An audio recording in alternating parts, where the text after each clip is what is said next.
Commander Jake Morrison stood in the control room of the space station New Horizon watching the stars through the large windows. The station floated around Jupiter's moon Europa far from Earth. Jake had been looking at the same view for 3 years now, but today something felt different. The silence in space seemed too quiet. Lieutenant Lisa Grant sat at her desk checking signals from deep space. Her job was to watch for anything unusual coming toward Earth. Most days, nothing happened. Today was not most days.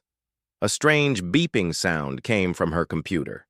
She looked at the screen and her face went white. Jake walked over to Lisa's desk. When he heard the beeping, Lisa pointed at her screen with a shaking finger. Hundreds of red dots were moving toward their solar system. The computer said the objects were huge and moving very fast. They were not human ships. Jake felt his heart beat faster. In all of human history, no alien ships had ever come to Earth. Now hundreds of them were heading straight for the solar system. He grabbed the communication device and called Earth immediately. The alien ships were beautiful. They looked like they were made of crystal and glass. They shined with blue and purple light. As they got closer, Jake could see they were bigger than any human ship ever built. Each one was the size of a small city.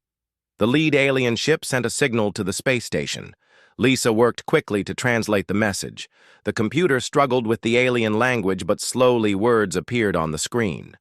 The message was simple but shocking. The aliens wanted to talk.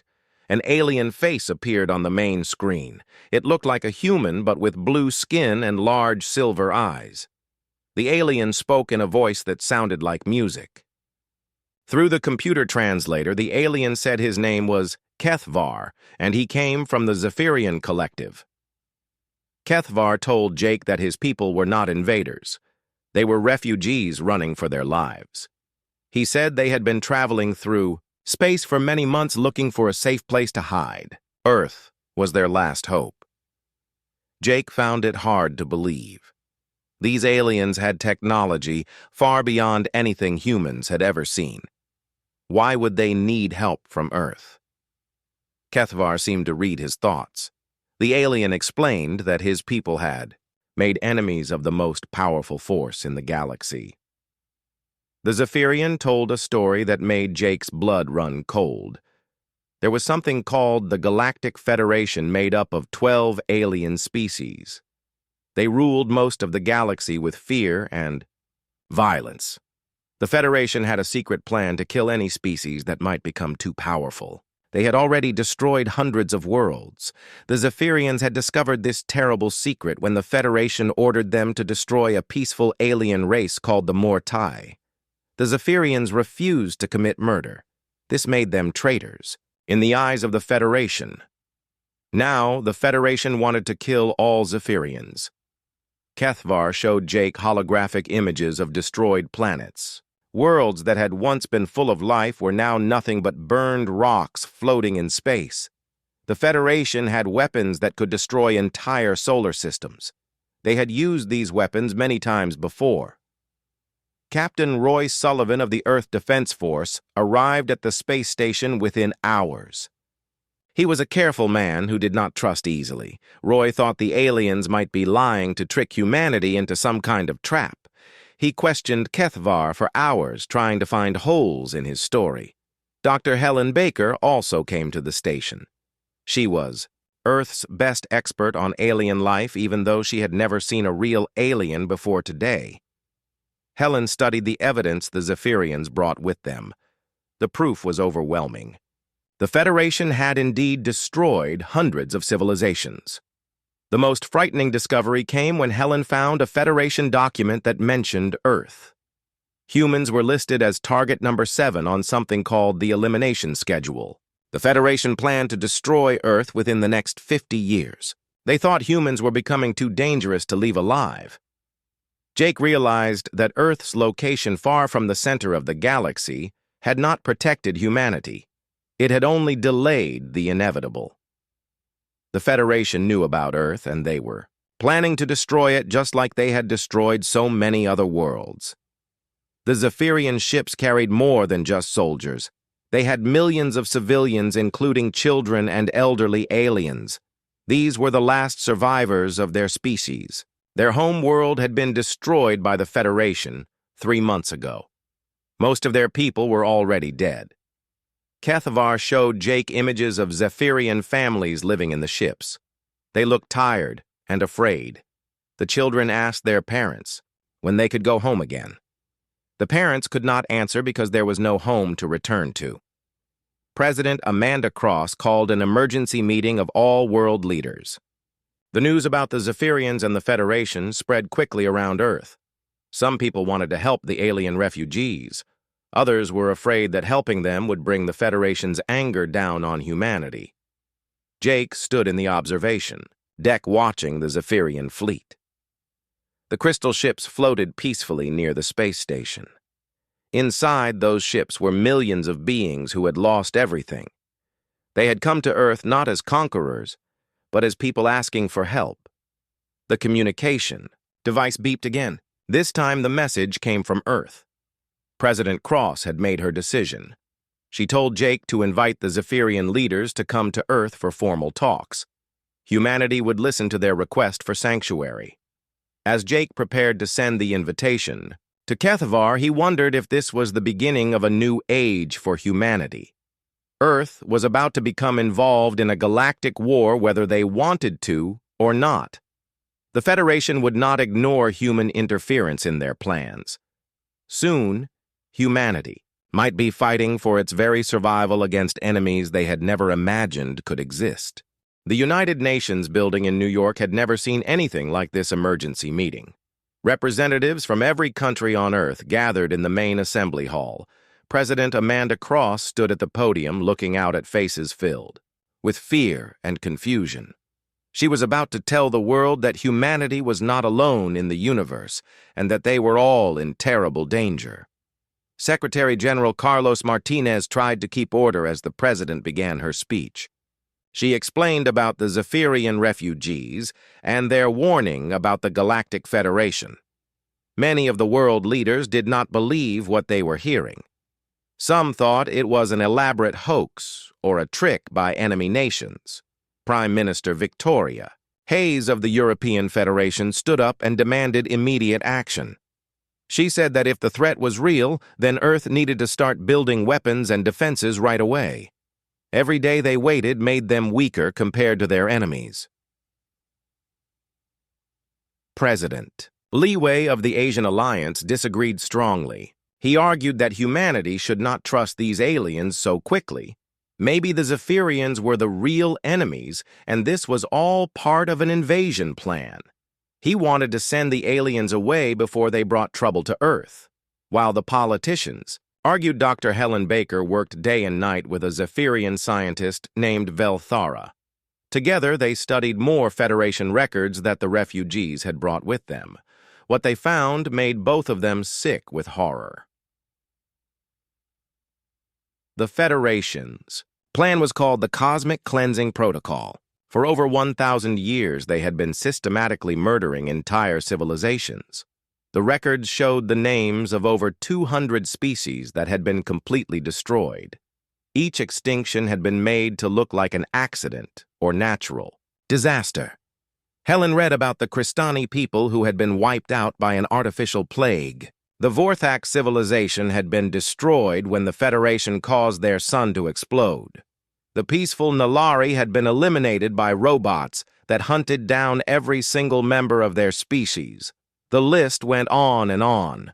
Lieutenant Colonel Dan Roberts met with the Zephyrian military commander Nix Allah to learn about their weapons and defenses. Dan was impressed by their technology but worried about their numbers. The Zephyrian fleet had only 50 ships left, and many of them were damaged from their escape from Federation forces. Nixala showed Dan holographic recordings of battles between Zephyrian forces and Federation ships. The Federation had thousands of massive warships, each one capable of destroying a planet. Their weapons could cut through any known armor, and their shields could stop almost any attack. The Zephyrians had fought bravely, but they had been completely outnumbered. Susan Turner worked as a civilian coordinator helping to set up temporary camps for the Zephyrian refugees. Despite the language barriers and cultural differences, she found that grief and hope looked the same on any face. Zephyrian mothers held their children just like human mothers did. Zephyrian fathers worried about their family's future just like human fathers. The refugees told Susan stories about their destroyed homeworld. They described beautiful cities made of living crystal and forests, where the trees sang in harmony with the wind. All of that was gone, now reduced to radioactive dust by Federation weapons. The survivors had been forced to watch their world die from space as they fled for their lives. Not all humans welcomed the aliens. General Frank Cooper led a group of military officers who believed that helping the Zephyrians would only bring destruction to Earth. He argued that humanity should surrender the refugees to the Federation and beg for mercy. Maybe the Federation would spare Earth if humans proved they were obedient. Cooper's followers began organizing protests and trying to sabotage the refugee camps. They spread fear among humans, saying that the aliens were carrying diseases or planning to take over Earth's governments. Some of Cooper's people attacked Zephyrian civilians with rocks and crude weapons. The situation became more urgent when long-range sensors detected new signals from deep space. Admiral Patricia Stone studied the readings with growing alarm. 3. Enormous ships were approaching the solar system, moving much faster than the Zephyrian fleet had traveled. The computer identified them as Federation vessels, conducting what they called a routine survey. Admiral Stone knew there was nothing routine about this survey. The Federation had come to check on Earth and determine how much humans knew about galactic politics. If they discovered the Zephyrian refugees or learned that humans knew about the cosmic cleansing protocol, then Earth would be marked for immediate destruction. Dr. Baker made another disturbing discovery while researching ancient human history.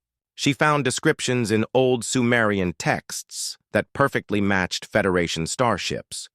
The tablets described gods who came from the sky in vessels of fire and metal.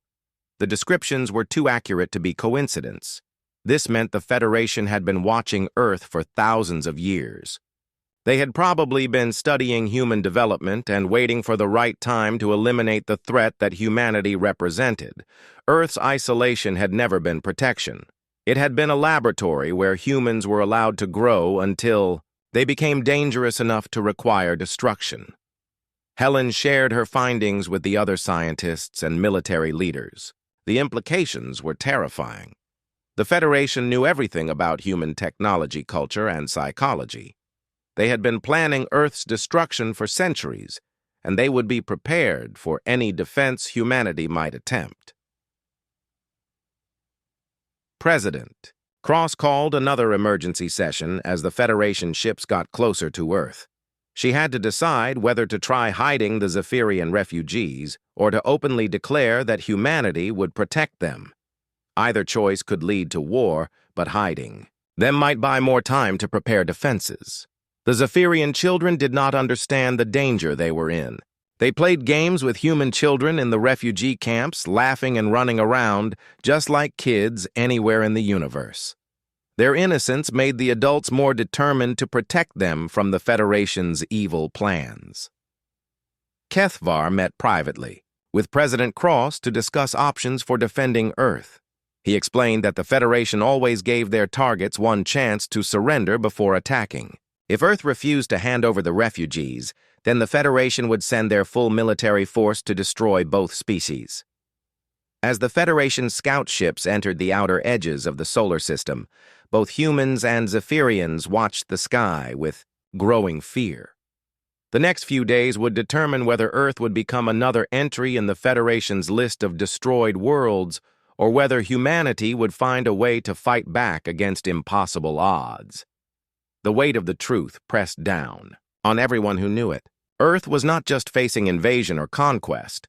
They were facing complete extinction at the hands of enemies who had perfected the art of genocide over 1,000 years. The only question now was whether humanity would die fighting or die begging for mercy that would never come. President Cross stood in the White House Situation Room, staring at the map showing Federation ships moving through the solar system. She had made the hardest decision of her life. Earth would protect the Zephyrian refugees no matter what the cost. The order went out immediately to begin Operation Sanctuary. Engineer Paul Adams worked frantically in the shipyards above Earth. His team was trying to combine human technology with Zephyrian science to create new weapons. The aliens had, provided blueprints for their energy shields and weapon systems. Paul's job was to make them work with human engineering. The fusion of the two technologies created something neither species had expected. Human engineering was rough and brutal compared to the elegant Zephyrian designs. But when they combined human nuclear weapons with Zephyrian energy systems, the result was devastatingly effective. Paul's team built the first hybrid weapon in just 3 days. The device could fire nuclear warheads wrapped in Zephyrian energy fields. The energy fields would let the warheads pass through enemy shields before exploding inside their targets. No Federation ship had ever faced anything like it. Captain Maria Santos took command of the destroyer New York after it had been modified with Zephyrian technology. The ship looked like a patchwork of human steel and alien crystal, but the combination worked better than anyone had hoped. The hybrid vessel could move faster and hit harder than any ship in Earth's fleet. Maria took the New York on its first test flight around the moon. The ship handled like a dream despite looking like it had been built by madmen. The Zephyrian shields protected the human crew, while the human weapons gave them firepower that surprised even the alien engineers who had helped design them. Ambassador Rachel Torres worked in secret to contact resistance groups on Federation worlds. The Zephyrians had given her communication codes that could reach other alien species who opposed Federation rule. Rachel discovered that the Federation was not as united as they pretended to be. Many species had only joined the Federation because they were threatened with extinction if they refused. These reluctant members secretly hated their oppressors but had never dared to rebel. Now they were hearing rumors about a distant world called Earth that was willing to fight back against Federation tyranny. Dr. Baker and Velthara made a breakthrough that changed everything. They discovered that human brains were different from all other known species in a very important way. Humans could not be controlled by Federation mind manipulation technology. This was why the Federation planned to destroy Earth rather than conquer it. Most species that the Federation encountered could be enslaved using mental control devices. The Federation would simply take over their minds and make them obedient servants. But human minds worked differently. The same neural patterns that made humans creative and stubborn also made them immune to alien mind control. This discovery explained many things about human behavior that had puzzled the Zephyrians. Humans were more aggressive and unpredictable than most species. They took risks that other aliens considered insane. They refused to give up even when defeat seemed certain. These traits made them natural enemies of the Federation's control-based system. A young Zephyrian historian named Korthy worked with human archaeologist Dr. Peter Williams to study ancient Earth history. Together they found more evidence that the Federation had been watching humanity for thousands of years, but the Watchers had not understood what they were seeing. The Federation had expected humans to develop like other species, becoming more peaceful and cooperative as their technology advanced. Instead, humans had become more dangerous over time. They had learned to work together in larger groups while maintaining their individual fighting spirit. This combination was something the Federation had never encountered before. General Cooper's resistance movement reached its peak when he led an attack on the main Zephyrian refugee camp outside Denver. Cooper brought 200 armed soldiers with him, expecting to scatter the defenseless aliens. Instead, he found the camp protected by thousands of human civilians who had volunteered to defend their alien neighbors. The battle at Denver was short, but significant. Cooper's forces were outnumbered 10-1 by ordinary humans who had decided that protecting refugees was more important than their own safety. Teachers, farmers, shopkeepers, and retirees stood shoulder to shoulder with clubs and hunting rifles, facing down professional soldiers. Cooper realized that his cause was lost when his own men began laying down their weapons rather than fire on their fellow humans. The failed attack proved that most of humanity had already chosen to stand with the Zephyrians against the Federation threat. Dr. Williams and Corthy discovered ancient cave paintings in France that showed humans fighting alongside blue-skinned aliens against creatures that looked exactly like Federation species. The paintings were over 30,000 years old, suggesting that this war had been going on much longer than anyone realized. The evidence suggested that small groups of Zephyrians had visited Earth throughout human history. They had probably been refugees from earlier Federation purges seeking safe places to hide. Some had stayed and fought alongside primitive humans against Federation hunters. These ancient alliances had been forgotten by history but recorded in art and legend. Meanwhile, the Federation scout ships completed their initial survey of the solar system. Their commander was puzzled by what the scanners were showing. Human technology appeared to be advancing much faster than Federation records indicated. Energy signatures from Earth suggested the presence of weapons and shields that should have been beyond human capability. The lead Federation ship sent a message to Earth demanding an explanation for the advanced technology readings. Admiral Stone responded with carefully prepared lies about new experimental human inventions. The Federation commander seemed to accept the explanation, but ordered his ships to begin a more detailed inspection of Earth's defenses. Captain Santos led a squadron of 12 hybrid ships on patrol around Mars. The human Zephyrian vessels were designed to hide among the asteroids and space debris that filled the solar system. If the Federation ships came too close, the hybrid fleet would be ready to fight. The waiting was the hardest part. Everyone on Earth knew that discovery was inevitable. The Federation ships had sensors that could eventually detect the Zephyrian refugees no matter how well they were hidden. When that happened, the killing would begin, and there would be no way to stop it. Velthera worked with human scientists to understand why her people's technology combined so well with human engineering. She concluded that both species shared a common trait.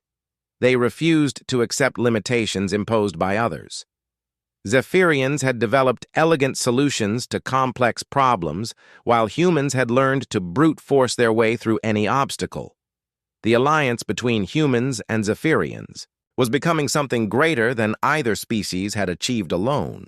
Human determination combined with Zephyrian knowledge was creating innovations that neither group could have developed independently.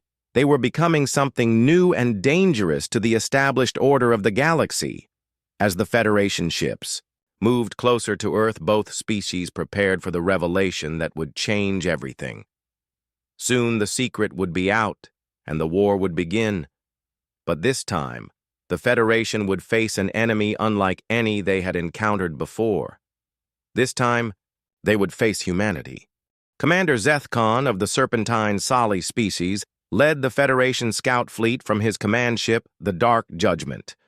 His mission was simple: survey the primitive human homeworld and catalog their technology level for future elimination. Planning. What his sensors were showing him made no sense at all. The energy readings from Earth indicated advanced shield technology and weapon systems that should not exist. Human civilization was supposed to be at least 200 years away from developing such capabilities. Either Federation intelligence had been wrong, or something had changed dramatically in the past few months. Admiral Stone coordinated Earth's defense from the hidden command center built inside Luna's largest crater. The facility had been constructed in complete secrecy using Zephyrian technology to mask its energy signature. From here, she could monitor the Federation ships and coordinate the response when the inevitable attack began. The revelation came sooner than expected. Zethkon's sensors detected Zephyrian quantum signatures coming from multiple locations on Earth's surface. The readings were unmistakable. The traitorous aliens were hiding on the human homeworld under the protection of the primitive natives. Zethkon did not hesitate. The cosmic cleansing protocol was clear about situations like this. Any species that harbored enemies of the Federation was to be immediately eliminated. He ordered his ships to abandon their survey mission and begin bombardment of Earth's major population centers. The first Federation attack targeted New York City with a plasma cannon that could melt steel from orbit. The beam struck the city's energy shield and scattered harmlessly into space. Zethkon stared at his displays in shock. Humans were not supposed to have planetary defense shields. Captain Santos received the attack order from Admiral Stone and launched her squadron toward the Federation ships. 20 hybrid vessels emerged from hiding places throughout the asteroid belt, moving in attack formation. The New York led the charge with its patchwork hull gleaming in the sunlight. The battle began with long-range missile exchanges. Federation ships fired guided projectiles that could track their targets across vast distances.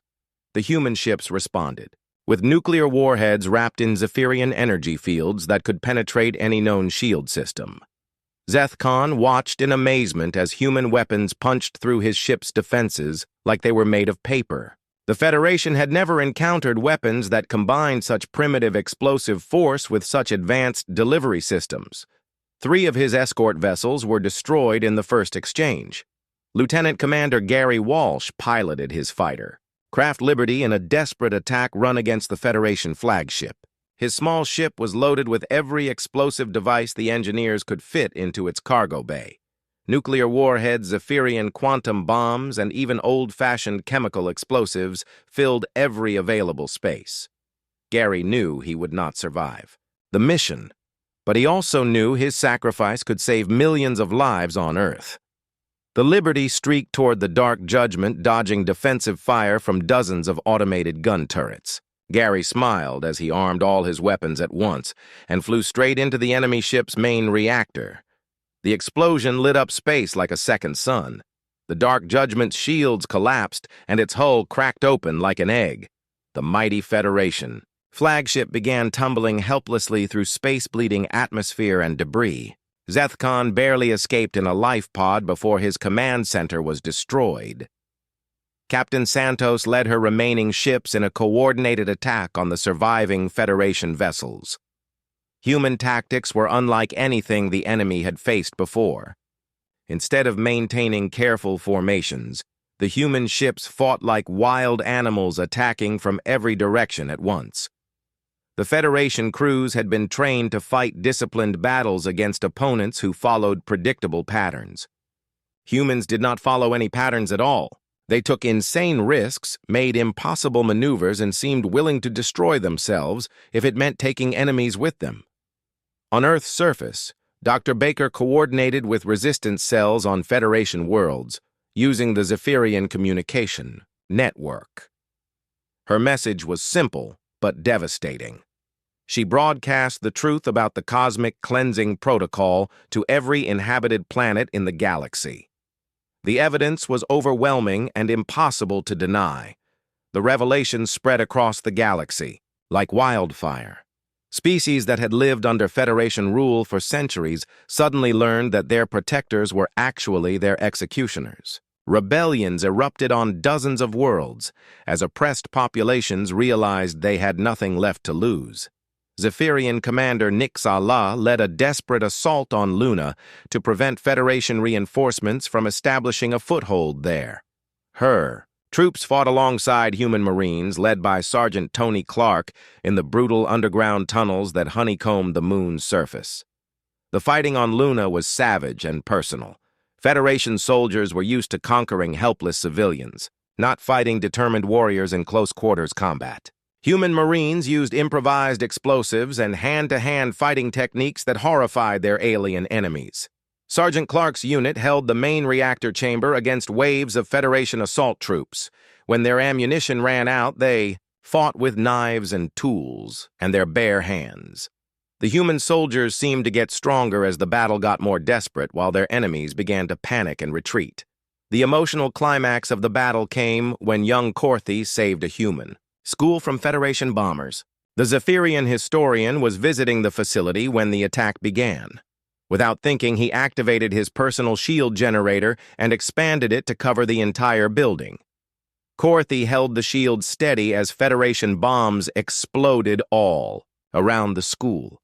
The energy drain nearly killed him, but he refused to let go until human rescue teams could evacuate all the children. His heroic act was broadcast across Earth, showing that the alliance between the two species was real and strong. The surviving Federation ships began to retreat after losing 2/3 of their force to the unexpected human resistance. Zethkon managed to reach his remaining command vessel and order a withdrawal to the edge of the solar system. But before leaving, he sent one final message to Federation headquarters. The transmission contained detailed scans of human weapons and defensive capabilities. Zethkon's report warned that the human species exhibited unprecedented resistance to Federation tactics. He recommended immediate deployment of the full cleansing armada with authorization to use the ultimate weapon. Admiral Stone received intelligence intercepts of Zethkon's message within hours. The Federation's response was swift and overwhelming. Long-range sensors detected a massive fleet emerging from hyperspace at the galaxy's core. 300 warships were heading toward Earth along with their most feared weapon, the Star Killer. Star Killer was a device capable of triggering stellar collapse. It could make a sun explode, destroying everything in the solar system. The Federation had used it only 12 times in their history when they encountered resistance they could not overcome through conventional means. Earth had won the first battle, but the real war was just beginning. The Federation was sending enough firepower to sterilize a dozen worlds. They were taking no chances with the humans and their alien allies. This time, they would make sure that nothing survived to threaten their galactic dominion.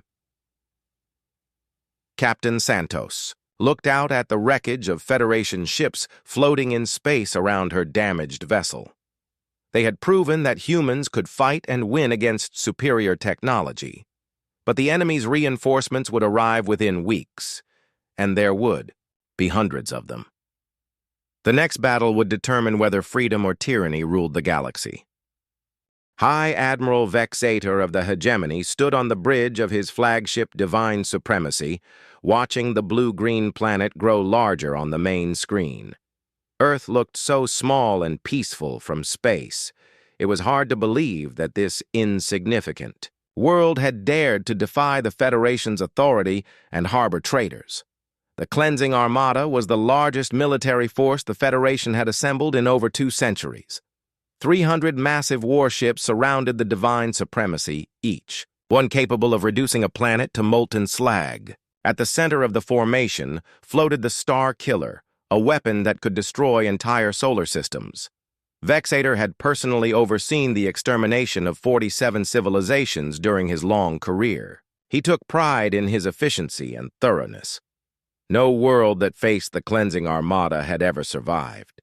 Today would be no different despite the humans' unexpected resistance to the scout fleet. Admiral Stone looked out from the rebuilt Enterprise at the ragtag defensive fleet that had gathered around Earth. Dr. Baker's broadcasts about the Federation's genocidal policies had inspired 17 different alien species to send whatever ships they could spare. The motley collection of vessels represented the largest rebellion in galactic history. The defensive fleet included sleek Zephyrian cruisers, battered freighters from the Mortai survivors, and even primitive chemical rocket ships from species that had just discovered space travel. They were united only by their hatred of Federation tyranny and their determination to make a stand at Earth. Captain Santos commanded a squadron of 40 hybrid warships that represented the cutting edge of human Zephyrian cooperation. The vessels looked like nothing else in the galaxy, with their patchwork hulls of human steel and alien crystal. Each ship was unique, built by engineers who valued function over appearance. The battle strategy relied on humanity's greatest strength, the ability to adapt and survive under impossible conditions. Instead of meeting the Federation fleet in traditional combat, Admiral Stone planned to use guerrilla tactics on an interstellar scale. The smaller ships would strike fast and fade away like ghosts in space. Commander Jake Morrison coordinated the orbital defense platforms that ringed Earth like a crown of thorns. Each platform mounted weapons that combined human nuclear technology with Zephyrian energy manipulation. The platforms could not move, but they could hit targets at incredible range with devastating accuracy. Lieutenant Colonel Roberts prepared Earth's ground defenses for the invasion he knew was coming. Every major city had been turned into a fortress. Civilians had been evacuated to underground shelters while volunteers took up arms to defend their homes. The planet's surface bristled with missile launchers and energy cannons. The battle began when Vexator ordered his fleet to advance into the inner solar system. The Federation ships moved in perfect formation, their massive hulls gleaming with menace. They expected the human fleet to meet them in open combat, where superior numbers and firepower would quickly decide the outcome. Instead, the defenders scattered like leaves in a windstorm. Captain Santos led her squadron in hit and run, attacks against the Federation's flanks while the alien allies struck at their supply ships. The hybrid vessels appeared from behind asteroids, fired their weapons, and vanished before the enemy could respond. Vexator grew frustrated as his carefully planned battle dissolved into chaos. Human ships refused to fight fair. They hid behind. Space debris used civilian stations as shields and employed tactics that violated every rule of civilized warfare. Worse still, their unconventional weapons continued to penetrate Federation defenses with disturbing ease. Dr. Peter Williams and Corthy activated their secret weapon from a hidden laboratory on Earth's moon. They had spent weeks creating a computer virus using ancient human programming code enhanced with Zephyrian quantum logic. The virus was designed to spread through the Federation's communication network. The digital weapon was more devastating than any physical attack. The virus carried the complete records of the Cosmic Cleansing Protocol, including video evidence of destroyed worlds and documented orders for genocide. Every Federation ship received the transmission simultaneously. The psychological impact was immediate and catastrophic. Federation crews who had believed they were defending galactic peace suddenly learned they were working for mass murderers. Ships began defecting from the fleet as alien crews refused to participate in further atrocities. Some vessels turned their weapons on their former allies. Vexator watched his mighty armada disintegrate as more and more ships abandoned their posts. Species that had served the Federation for centuries finally understood the truth about their masters. The rebellion was no longer limited to Earth. It had spread throughout the galaxy in a matter of hours. Captain Santos led a boarding party onto the Divine Supremacy as the Federation flagship tried to retreat from the solar system. Her team included both human marines and Zephyrian warriors working together with the perfect coordination that had become their trademark. They fought through the ship's corridors toward the command center. The Federation's automated defenses were designed to stop conventional boarding parties, not the hybrid human-alien teams that now stalked through the ship. Human soldiers used brute force tactics to smash through barriers, while Zephyrian technology experts disabled security systems with elegant precision. Nixala fought beside Santos as they battled their way to the ship's reactor room. The Zephyrian commander had sworn an oath to see Vexator brought to justice for the destruction of her homeworld. She would not let the architect of genocide escape to kill again. The final confrontation took place in the Divine Supremacy's control center, where Vexator was desperately trying to activate the Star Killer. The High Admiral preferred to destroy the entire solar system rather than allow the rebellion to spread any further. His finger hovered over the activation switch as Santos and her team burst through the doors. Santos tackled Vexator before he could complete the sequence, but the damage was already partially done. The Star Killer began its startup procedure, sending dangerous energy pulses toward Earth's sun. The device was designed to trigger a stellar collapse that would destroy everything in the solar system within minutes. Working together, Santos and Nixala managed to reverse the Star Killer's effects, but the feedback destroyed the weapon and severely damaged the Federation flagship. Vexator was captured alive to face trial for his crimes against countless civilizations. The threat to Earth's sun was ended, but at great cost.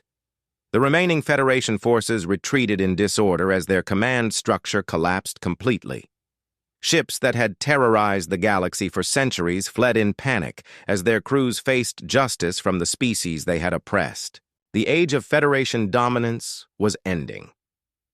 6 months later, Earth had become the capital of a new galactic alliance founded on principles of cooperation and mutual respect, rather than fear and domination. Ambassador Torres worked with representatives from 47 different species to establish a government that would protect all civilizations from future tyrants. President Cross delivered the opening speech to the first Galactic Assembly held in the rebuilt New York City. Her words were broadcast to every inhabited world in the galaxy. She spoke of unity, freedom, and the determination to ensure that genocide would never again stain the stars with innocent blood. Dr. Baker and Velthara worked together in a new research facility developing technologies that would benefit all member species of the Alliance. Their friendship had become a symbol of what cooperation could achieve when different peoples worked together toward common goals. The final scene showed human and alien children playing together in schools that taught the languages and customs of dozens of worlds. The galaxy had been reborn not through conquest, but through the simple human belief that freedom and dignity were worth fighting for regardless of the odds. Earth was no longer an isolated backwater on the edge of nowhere. It had become the beating heart of a free galaxy where all species could live without fear of extinction. The humans who had once been marked for death were now the guardians of galactic peace and justice. 2 years had passed since the Federation's defeat, and Earth had changed beyond recognition. The planet that had once hidden in the darkness between stars now blazed with the light of 100 different civilizations. Ships from across the galaxy docked at orbital stations that stretched from Luna to Mars in an endless chain of trade and diplomacy. Ambassador Rachel Torres walked through the halls of the new Geneva complex, where the Galactic Alliance held its daily sessions. The building had been designed by architects from 12 different species, each contributing elements from their own cultures. The result was strange, but beautiful, like a living symbol of unity and diversity. The work of rebuilding the galaxy was far from over. Many worlds still bore the scars of Federation rule, and some areas remained completely lawless. Warlords and pirates had filled the power vacuum left by the Federation's collapse, turning entire star systems into battlegrounds where the strong preyed upon the weak. Captain Santos stood on the bridge of the Alliance cruiser Freedom watching, a convoy of refugee ships approaching the Kepler station. These were survivors from the Rigel system where Federation loyalists had made a final desperate stand. The Civil War had lasted 8 months and left 3 worlds uninhabitable. Dr. Helen Baker studied the medical reports from the Rigel refugees with growing concern. Many of the survivors showed signs of genetic damage from experimental Federation weapons. The former oppressors had used their own people as test subjects for biological warfare agents that were designed to target specific alien species. The genetic weapons represented a new kind of horror that the Alliance was still learning to combat. Federation scientists had created diseases that could kill only members of certain species while leaving others completely unharmed.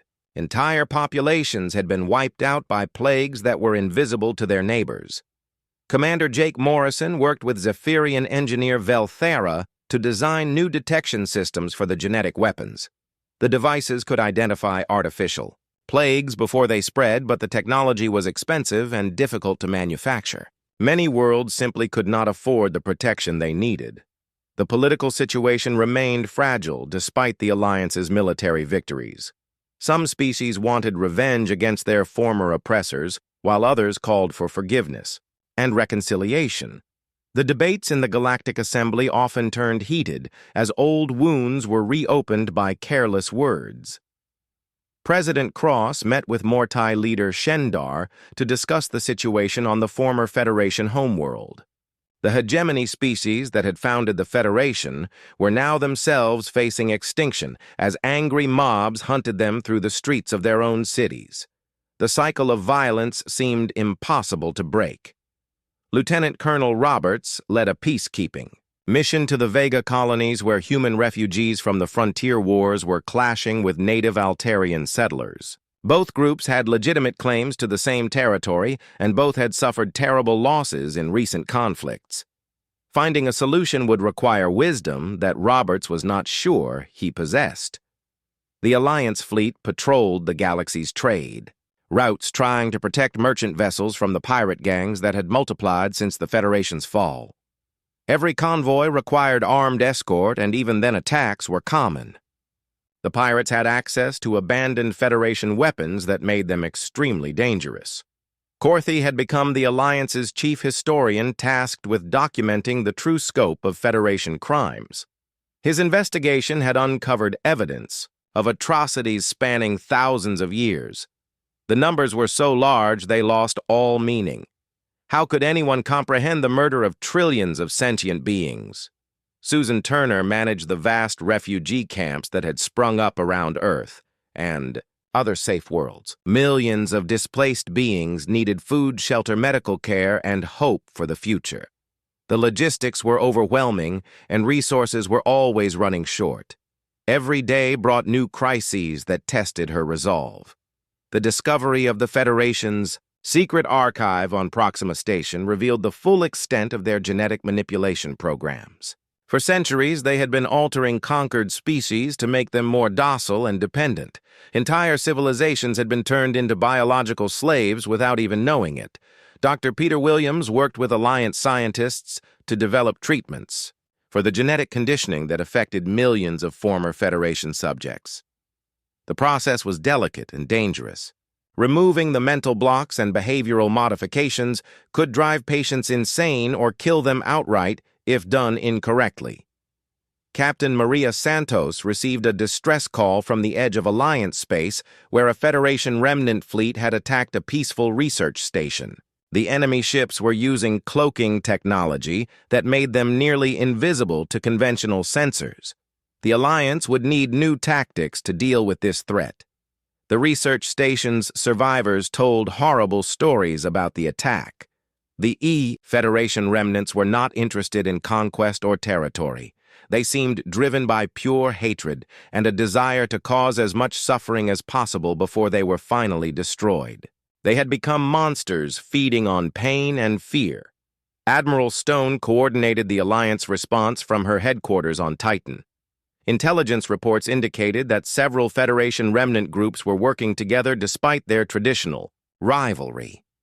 They were planning something big that could threaten the fragile peace the Alliance had worked so hard to build. The intercepts suggested that the remnants had found something on one of the dead Federation worlds. Archaeological teams had discovered ruins that predated any known civilization. The artifacts contained technology that could change the balance of power in the galaxy if they fell into the wrong hands. Dr. Baker joined an expedition to investigate the ancient ruins on Tau Ceti Prime. The site had been sealed by Federation forces for over a century, but now Alliance scientists could finally examine what lay hidden beneath the surface. What they found challenged everything they thought they knew about galactic history. The ruins belonged to a species that had vanished millions of years ago, leaving behind only fragments of their incredible technology. The builders had possessed knowledge of space and time that surpassed even the most advanced civilizations. They had created machines that could manipulate reality itself. Velthara studied the alien machinery with a mixture of fascination and terror. The devices were still functional after millions of years of abandonment. Some appeared to be weapons capable of destroying entire galaxies, while others seemed designed for purposes beyond comprehension. All of them were incredibly dangerous. The discovery explained many mysteries about the galaxy's past. The Federation had built their empire on the ruins of this ancient civilization, using stolen technology to conquer and control other species. But they had never understood what they were really dealing with. They had been children playing with weapons of the gods. Jake Morrison realized that the Federation remnants were trying to reach the ruins before the Alliance could secure them. If the terrorists gained access to the ancient weapons, they could destroy entire star systems or worse. The race to Tau Ceti Prime had become a battle for the survival of civilization itself. The ancient builders had left behind a warning inscribed in the universal mathematical language that all intelligent species eventually developed. The message was simple, but chilling. They had destroyed themselves with their own creations, and they urged others to learn from their mistake before it was too late. As Alliance ships raced toward Tau Ceti Prime, the galaxy held its breath waiting to see whether history would repeat itself. The struggle for freedom had been won, but the fight for survival was just beginning. The greatest test of humanity's resolve still lay ahead in the darkness between the stars. The race to Tau Ceti Prime became the most important mission in galactic history. Admiral Stone personally led the Alliance fleet aboard the massive battleship Unity, while Federation remnant forces converged from 3 different directions. Intelligence. Reports suggested that the terrorists had already activated some of the ancient machinery with catastrophic results. Captain Santos commanded the advanced scout squadron that reached the system first. What her sensors detected made her blood run cold. The entire 4th planet had been reduced to cosmic dust while massive energy storms raged across space where the 3rd planet used to orbit. The Federation remnants had already begun their experiments. Commander Jake Morrison studied the readings from his science station aboard the Unity. The energy signatures matched theoretical models for space-time manipulation on a planetary scale. The ancient builders had created technology that could literally delete matter from existence. The Federation terrorists were playing with forces that could unmake reality itself.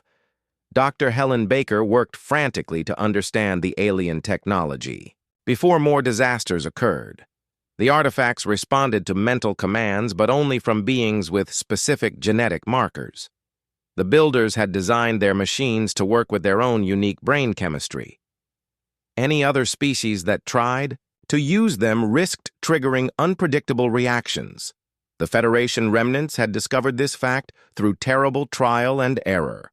Their first attempts to activate the machinery had killed hundreds of their own people in ways that defied description. Some had been aged to death in seconds, while others had been transformed into crystalline statues that screamed silently for eternity. Velthara analyzed the quantum signatures emanating from the ancient ruins and made a disturbing discovery. The machinery was not just responding to random mental commands. It was learning from each interaction, becoming more sophisticated and dangerous with every use. The artifacts were evolving into something beyond their creator's original design. Lieutenant Colonel Roberts led the ground assault team that would attempt to secure the ruins before the terrorists could cause more damage. His soldiers carried weapons designed specifically to disrupt the ancient technology, but no one knew if they would be effective against machines that operated outside normal physics. The ruins themselves were a maze of impossible architecture. That hurt to look at directly. Corridors twisted through dimensions that human minds could not properly process. Gravity flowed in directions that had no names, while time moved at different speeds in different rooms. Moving through the complex required careful planning and strong nerves. Korthi accompanied the assault team as their guide to the ancient writings that covered every surface of the ruins. The symbols changed meaning depending on who was reading them and from what angle they were viewed. The builders had created a language that existed in multiple dimensions simultaneously. The hieroglyphs told the story of a civilization that had achieved godlike powers only to destroy themselves through hubris and carelessness. They had built machines that could create universes and weapons that could destroy time itself. In the end, their own creations had turned against them, wiping them from existence so completely that only traces remained. Dr. Peter Williams discovered that the builders had tried to leave safeguards to prevent others from repeating their mistakes. Hidden throughout the ruins were warning systems designed to activate if anyone attempted to use the dangerous machinery. But the Federation remnants had systematically disabled these protections in their rush to gain power. Susan Turner coordinated, The evacuation of nearby star systems as reports came in of reality distortions spreading outward from Tau Ceti Prime. Space itself was becoming unstable as the ancient machines responded to inexpert manipulation. Entire fleets were vanishing without trace, while others found themselves displaced in time. The terrorist leader calling himself Executor Morgath had once been a Federation admiral before the collapse. Now he commanded a fleet of fanatics who believed that destroying the galaxy was preferable to allowing inferior species to inherit it. They were willing to risk universal annihilation to achieve their goal of cosmic purification. Admiral Stone attempted to negotiate with Morgath, but the fallen admiral was beyond reason. He broadcasted his final message to the galaxy, declaring that if the Federation could not rule, then no one would. He had already activated the most dangerous artifact, a device the builders had called the Infinity Engine. The Infinity Engine was designed to create pocket universes for scientific research, but in the wrong hands, it could collapse the barriers between dimensions. Reality would become chaos as different universes merged and destroyed each other. Matter and energy would lose all meaning in the resulting catastrophe. Captain Santos led a desperate boarding action against Morgath's flagship as the terrorist fleet made its final approach to the ruins. Her hybrid ships fought through waves of enemy fire while space itself began to warp and twist around them. Physics became a suggestion rather than a law as the ancient machinery awakened.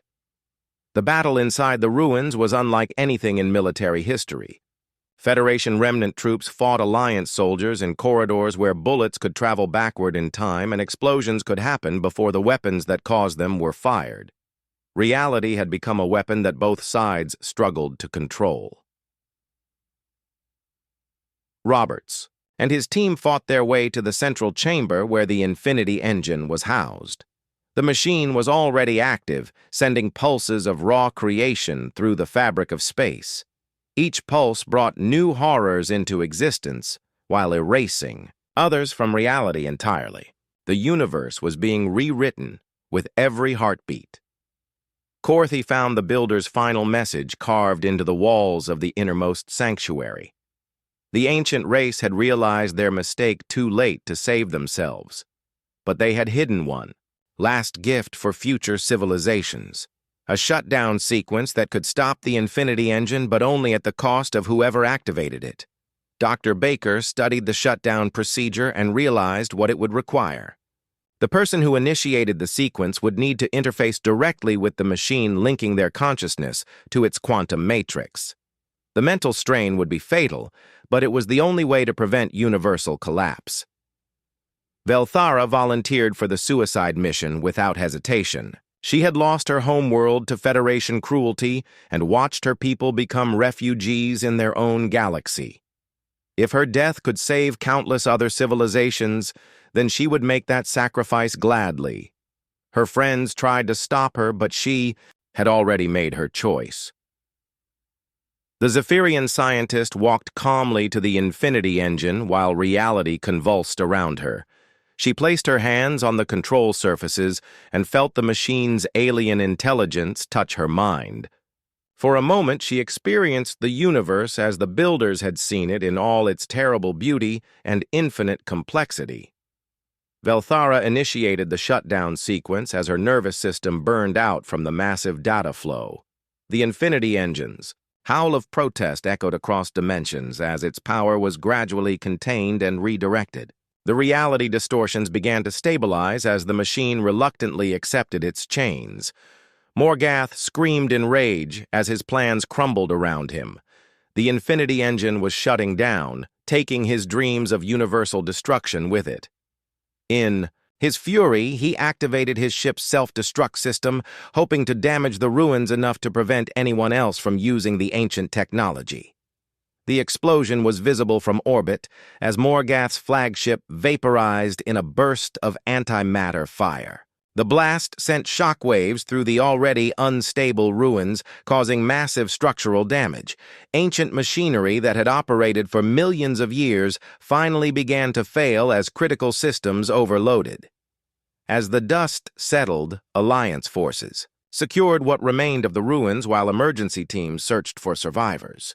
They found Velthara's body still connected to the Infinity Engine, her sacrifice having saved not just the galaxy, but possibly the entire universe from destruction. The ancient builders had been right to fear their own creations. The power to reshape reality was too dangerous for any mortal species to wield responsibly. The Alliance sealed the ruins forever, ensuring that the terrible knowledge they contained would never again threaten the peace of the galaxy. 5 years had passed since the crisis at Tau Ceti Prime, and the galaxy had finally begun to heal from centuries of Federation oppression. The Galactic Alliance had grown to include over 60 different species, all working together to build a future based on cooperation rather than conquest. Earth remained the capital, but power was shared equally among all member worlds. President Cross stood in the Memorial Garden on Luna, looking up at the stars that no longer held terror for humanity. The garden honored all those who had died fighting for freedom, including Velthara, whose sacrifice had saved the universe itself. A crystal monument bore the names of heroes from dozens of species who had given their lives for the cause of justice. The Alliance had learned valuable lessons from the ancient ruins on Tau Ceti Prime. Technology was a tool that could build or destroy depending on the wisdom of those who wielded it. The most advanced civilizations in galactic history had fallen because they forgot that power without responsibility led only to catastrophe. Ambassador Rachel Torres had established the Department of Ethical Technology to ensure that dangerous research was properly regulated. Scientists from all member species worked together to study new discoveries while maintaining strict safeguards against misuse. The goal was progress without the risk of repeating ancient mistakes. Captain Santos commanded the exploration vessel, Harmony, on a mission to chart the galactic rim where unknown civilizations might still exist. Her crew included representatives from 20 different species, all working together as a single unit.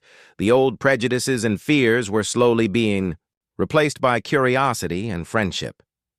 The ship's mission was peaceful, but Santos remained alert for signs of hidden threats. The galaxy was vast, and the Alliance had only explored a small fraction of its worlds. There could be other Federation remnants hiding in the darkness, or worse things that the ancients had warned about in their fragmentary records. Dr. Helen Baker had become the Alliance's chief xenobiologist, studying how different species could work together despite their biological differences. Her research had led to breakthrough medical treatments that could help any alien species. The cooperation between human and alien doctors had saved millions of lives. The genetic damage caused by Federation biological weapons was slowly being repaired through joint research efforts. Species that had been modified to be docile servants were regaining their independence and dignity. The process was long and difficult, but every success proved that the Alliance's principles were worth fighting for. Commander Jake Morrison worked as a liaison between human and alien engineering teams, designing the next generation of starships. The new vessels combined the best technologies from dozens of civilizations, creating capabilities that no single species could have achieved alone. These ships would carry the Alliance's message of hope to distant stars. Corthy had written the definitive history of the Federation wars, documenting both the crimes of the oppressors and the heroism of those who fought against them. His work ensured that future generations would understand the cost of freedom and the importance of protecting it. The book was required reading in schools throughout Alliance space. The Memorial Museum on Earth displayed artifacts from destroyed civilizations and testimonies from survivors of Federation persecution. Visitors could walk through recreated cities and hear the voices of the dead speaking from holographic recordings. The exhibit served as a permanent reminder of what had been lost and why it must never happen again. Susan Turner managed the integration programs that helped refugees from all species find new homes and new purposes. Former enemies worked side by side in reconstruction projects while their children played together in integrated schools. The healing process was slow, but the progress was undeniable. The Alliance had established new colonies in systems that the Federation had left empty after exterminating their inhabitants. These worlds became symbols of renewal where life could flourish again after centuries of death. Gardens bloomed where once there had been only radioactive ash and memorial stones. Dr. Peter Williams continued his archaeological work studying the remains of destroyed civilizations to piece together their histories and cultures. Every fragment of art or literature that survived was precious evidence that these peoples had once lived and loved and dreamed of better futures. Their memory would not be forgotten. Lieutenant Colonel Roberts commanded the Alliance peacekeeping force that maintained order in troubled regions. His soldiers came from many different species, but they all shared the same commitment to protecting the innocent and upholding justice. They were warriors in service of peace rather than conquest. The economic integration of former Federation worlds had created unprecedented prosperity throughout the galaxy. Trade routes that had once carried only tribute to oppressive masters now carried goods and ideas freely between equal partners. The wealth of the galaxy was finally being shared fairly among all its inhabitants. New technologies emerged from the collaborative research efforts between species that had never communicated. Before the Alliance, medical advances, communication systems, energy sources, and transportation methods improved rapidly when brilliant minds from different worlds worked together toward common goals.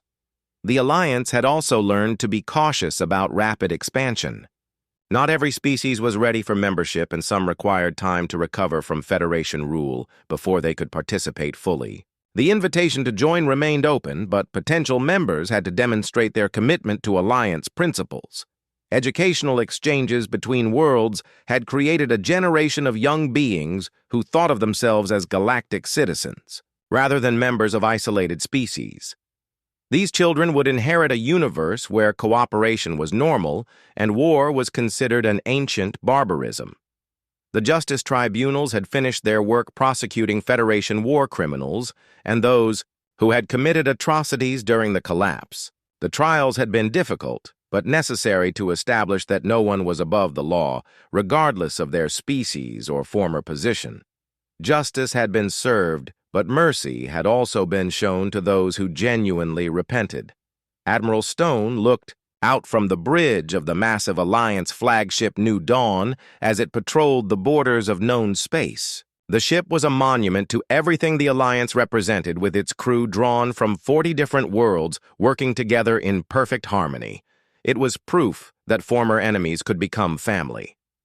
The discovery of new alien civilizations continued as exploration fleets pushed deeper into unknown regions. Most of these species were peaceful, but all remembered the Federation's reign of terror.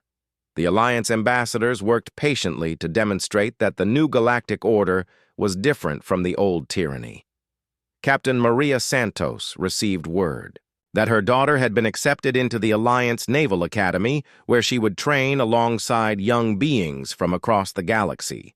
The Academy represented hope for the future, where diversity was celebrated rather than feared, and where leadership meant service rather than domination. The final scene took place at the annual Remembrance Day ceremony, where beings from every Alliance world gathered to honor those who had died in the struggle for freedom. President Cross spoke to the assembled multitude about the responsibility that came with victory and the duty to protect the peace that had been won at such great cost. As the ceremony concluded, children from dozens of species released glowing spheres into the night sky, each one representing a life lost in the wars. The spheres rose into the darkness, becoming new stars in a galaxy that had finally learned to choose love over hate, cooperation over conquest, and hope over despair. The human species that had once been marked for extinction now stood as guardians of galactic peace, ensuring that the dream of freedom would never die. Earth had kept its promise to the refugee Zephyrians, and in doing so had saved not just one species, but an entire galaxy from the darkness of tyranny. The story ended as it had begun, with humanity reaching for the stars, but now they were not alone. Millions of voices from countless worlds joined together in a song of unity that echoed across the cosmos, carrying a message of hope to anyone who might be listening among the distant stars.